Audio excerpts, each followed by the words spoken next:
জাতিৰ আবেগ, জাতিৰ গৌৰব, জাতিৰ স্বাভিমান জুবিন গাৰ্গে এগৰাকী অনন্য ব্যক্তিৰ অধিকাৰী হৈ এই পৃথিৱীত বাস কৰিছিল।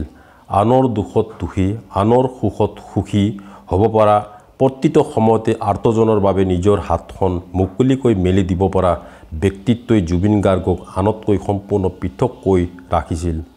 স্পষ্টবাদী স্বভাৱৰ বাবে প্ৰায় বিতৰ্কৰ মাজত সোমাই পৰিলেও কিন্তু সত্য কথাটো ক'বলৈ অকণো তেওঁ শংকিত হোৱা নাছিল। নিজস্ব স্বভাৱশৈলীৰ বাবে কেৱল অসমতে নহয় সমগ্ৰ দেশতে তেখেতৰ সুকীয়া পৰিচয় আছে। তেখেত অসমীয়া ভাষাৰ লগতে 40টা ভাষাত প্ৰায় 38,000 গীত গাইছিল। এই মহান শিল্পীগৰাকীৰ মৃত্যুৰ বাতৰিয়ে সকলোকে ম্ৰিয়মান কৰি তুলিলে। শেষত কৃষ্ণাই পাব্লিক স্কুল পৰিয়ালে তেখেতৰ আত্মাৰ চিৰশান্তি কামনা কৰিলোঁ। জুবিন গাৰ্গ সদায় অমৰ হৈ থাকক, অমৰ হৈ থাকক।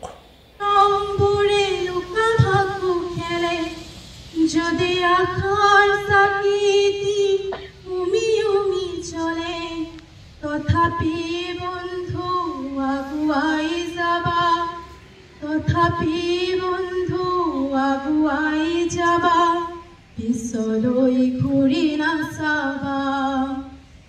যদি জোনবেলি তৰায়ো মুখ থাকে, যদি মুক্ত আকাশত ৰদেও নাহাহে, তথাপি বন্ধু মনোবল ৰাখিবা, তথাপি বন্ধু মনোবল ৰাখিবা। শেষৰ